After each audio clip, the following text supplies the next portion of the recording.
নমস্কার। Crime press বেঙ্গলের পর্দায় আমি রয়েছি সঞ্জনা আপনাদের সাথে।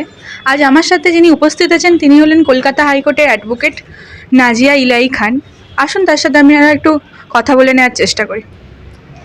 নমস্কার, হর হর মহাদেব। খুব ভালো, খুব ভালো। নমস্কার। প্রথমে যে বিষয়ের দিকে নজর রাখবো তা হলো প্রথমেই আমরা দেখছি যে দুর্নীতি পশ্চিমবঙ্গ রাজ্যে ক্রমাগত বেড়েই চলেছে, কিন্তু তার যে প্রশাসনের যে তৎপরতা সেটা কিন্তু আমাদের চোখে পড়ছে না। সে বিষয়ে কি বলবো? মানে তরুণের স্বপ্ন ট্র্যাপ কেলেঙ্কারি, কিন্তু আমরা দেখতে পাচ্ছি সেখানেও দুর্নীতি, চাকরি প্রার্থীদের ক্ষেত্রেও দুর্নীতি। কেন লেফট ফ্রন্ট যখন ছিল তখন দুর্নীতি ছিল না? আপনি দেখবেন যত আপনি গলিতে যাবেন, যা লেফট ফ্রন্টের যা আর কংগ্রেস, লেফট ফ্রন্ট আর কংগ্রেস যা ক্লাব আর পার্টি অফিস থাকে, পুরো পুরো আপনি পুরো পশ্চিমবঙ্গ ঘুরবেন, ওখানে শহীদ বেদি বানা থাকে। শহীদ বেদি আগে কংগ্রেসকে মারতো সিপিএম, তারপর সিপিএম মারতো কংগ্রেসকে, তারপরে সিপিএম আর কংগ্রেস মিলিয়ে টিএমসিকে মারতো, তারপর টিএমসি মারতো কংগ্রেস আর সিপিএমকে মিলিয়ে, তার জন্য শহীদ বেদি বানা আছে। তো এই মৃত্যু যা এত কার্যকর্তা টিএমসি সিপিএম লেফট ফ্রন্ট আর কংগ্রেস হয়েছে, সেটা কি পশ্চিমবঙ্গ মানুষের উদ্ধার করার জন্যে, ডেভেলপমেন্ট করার জন্যে, ইমপ্রুভমেন্ট করার জন্যে? কোথায় ডেভেলপমেন্ট? কোথায় দেখান তো আমাকে, দেখান না আমাকে ডেভেলপমেন্ট দেখান। আর আপনি গুজরাট গিয়ে দেখুন তো, উত্তরপ্রদেশ গিয়ে দেখুন তো ডেভেলপমেন্ট দেখে আপনি আপনার চোখটা এমন হয়ে যাবে কি এটা বলা যায় ডেভেলপমেন্ট, এটা বলা যায় ল অ্যান্ড অর্ডার, এটা বলা যায় যে কী করে সাংবিধানিক একটা রাজ্য চলতে পারে। যা একটা রুল রেগুলেশন আর একটা মন্ত্রা কংগ্রেস পাশে ছিল, সেটাই লেফট ফ্রন্ট নিল, সেটাই টিএমসি নিয়ে নিল। মারবো, কাটবো, মেরে দেবো, ফেলে দেবো, এই করে দেবো, হোমওয়ার্ক করে দেবো, স্ক্যাম করব, চুরি করব, ডাকাতি করব, রেপ হবে, বোমা ফুটবে। সেটা তখনও হতো, সেটা এখনও হচ্ছে। আরজিকর বিচারের 100 দিন পার, বিচারহীন তিলোত্তমা, কি এই বিষয়ে আপনি কি বলবেন? না, law always take its own course. আইনের মাঝখানে আমি কখনো কিছু বলতে পারি না। কেন?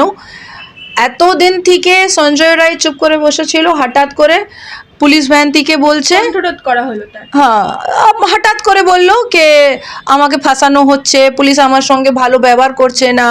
না, পুলিশ তো আমি যত দেখেছি, নাসির খান বালাৎকারী যা পার্ক স্ট্রিট আছে, তার সঙ্গে তো পুলিশের খুব ভালো আলাপ, খুব ভালো ব্যাপার, খুব ভালো ব্যাপার। এই মাত্র যদি সিবিআই নাসির খানের মোবাইল ফোনটা সিজ করে নেবে, তাহলে নিজেরই সিবিআই সুপ্রিম কোর্টকে দেখিয়ে দেবে কি বালাৎকারী নাসির খান সঙ্গে পুলিশের কত ভালো আলাপ। সঞ্জয় রায়ের সঙ্গে পুলিশের খুব ভালো ভালো মেলজুল। দেখো, যখন ও তো দুটো বিয়ে করেছিল, ওর নিজের বউর পেটের বাচ্চাটা মেরে দিয়েছিল, সেটা তো সবাই শুনেছে। যখন ওর বউ পুলিশ স্টেশন গেল, ওর উপরে কোনো এফআইআর হলো না, একটা ডোমেস্টিক ভায়োলেন্সও এফআইআর হলো না। কেন? একটা সিভিক পুলিশ এত গুরুত্বপূর্ণ, কেউ যতই ক্রাইম করে যাবে তার উপরে কোনো এফআইআর হবে না?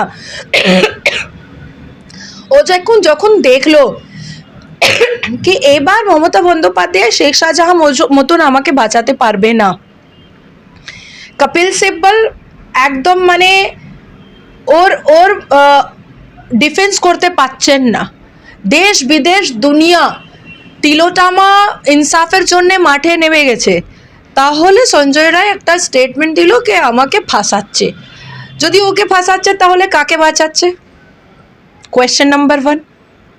যদি সঞ্জয় রায়কে ফাঁসাচ্ছে, আমাদের প্রিয় মুখ্যমন্ত্রী বলুন না পুলিশ মন্ত্রী বলুন, তাহলে কাকে বাঁচাচ্ছেন? কারা রেপ করেছে, কারা মার্ডার করেছে, আর কেন, কাকে বাঁচানোর জন্যে সঞ্জয় রায়কে বলিকা বাকরা বানানো হলো? কেন সঞ্জয় রায় 3 মাস চুপ করে বসেছিল? কেন সঞ্জয় রায় তারপরে মুখটা খুললো যখন দেখলো কি আর কপিল সিব্বল ইন্টারেস্ট নিচ্ছেন না এই মামলায়? কপিল সিব্বল জুনিয়ররা যাচ্ছে সুপ্রিম কোর্টে, কিন্তু কপিল সিব্বল সুপ্রিম কোর্টের চেম্বারে বসে আছেন, কিন্তু উনি জাজের সামনে যাচ্ছেন না। কেন সঞ্জয় রায়কে লাগলো কি এবার আমাকে ফাঁসি সাজা হবে? তার জন্যে ও একটা মুভ করার জন্যে, কেসকে টাইম কিলিং করার জন্যে এই একটা কথা বলল।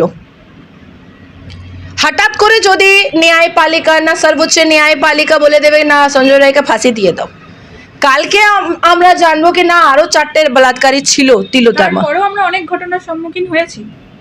তাহলে হঠাৎ করে তো কোনো জাজমেন্ট আসে না, কোর্ট সব তরফ থেকে দেখে তারপরেই জাজমেন্ট পাস করে, তারপরেই করে। কিন্তু তবুও নারী সুরক্ষা নিয়ে প্রশ্ন থেকেই না, যায়। নারী সুরক্ষা এখানে কখন ছিল? 2011-তে আমাদের মাননীয় মুখ্যমন্ত্রী সরকার এনেছেন। 2012-ই 5 ফেব্রুয়ারি দুজন নাসির খান কাদের খান রেপ করে দিল। আমাদের প্রিয় মুখ্যমন্ত্রী বললেন সাজানো ঘটনা। কাকলি দস্তিদার বললেন না, ক্যাশ সেক্স ফর ক্যাশ, ও মহিলাকে উনি বেইজ্জত করে দিলেন কাকলি দস্তিদার। কালিয়াগঞ্জ হাঁসখালিতে হলো, ছোট্টর মেয়ে ধর্ষণ হলো, তারপরে মার্ডার হলো। আমাদের প্রিয় মুখ্যমন্ত্রী বললেন যে না না এটা সব ফালতু কথা, এ তো প্রেগনেন্ট ছিল, লাভ অ্যাফেয়ার ছিল। তো এখানে নারী সুরক্ষা কোথায় ছিল? আপনি সন্দেশখালি দেখুন। তারপরে উত্তর দিনাজপুর মোহাম্মদ আবেশ রেপ করে দিল মাদ্রাসার ভেতরে। তারপরে আপনি মিদনাপুরের আশেপাশেই একটা জায়গা আছে, ওখানে মোহাম্মদ আবেশ করে দিল একটা 8 বছর হিন্দুর মেয়ে। তারপরে আপনার জয়নগরে হলো, নালাতে ফেলে দিল রেপ করে। তো এখানে আপনি বলছেন নারী সুরক্ষা? আপনি কি কোনো ইয়ার্কি ফার্কি করছেন? এখানে তো নারী সুরক্ষা নেই, একদমই নেই, কোথাও নেই। কখনো কারাও একটা লুঙ্গি পরে চলে আসবে দাড়ি নিয়ে, এই তুমি তো খিস্তি দিয়ে দেবে। আমাদের দুর্ভাগ্য আছে, এই রাজ্য মন্ত্রী ফিরহাদ হাকিম একদম ছুট্টা খোলা নোংরা নোংরা খিস্তি দেয়।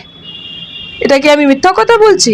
আপনি গুগলে সার্চ করুন তো, 2021 বিধানসভা ইলেকশনে আমাদের প্রিয় মেয়র আর মন্ত্রী ফিরহাদ হাকিম সাহেব বলেছেন যে ভাজপা কার্যকর্তা সুয়ারের বাচ্চা যদি আসবে মেরে মেরে মেরে এখান থেকে পালিয়ে দেবেন। এত নোংরা গালি, মা বোনের গালি কে দিচ্ছে? আমাদের প্রিয় মেয়র আর মুখ্যমন্ত্রী, আর আমাদের মুখ্যমন্ত্রীর যার লাডলা মন্ত্রী আছে উনি দিচ্ছেন।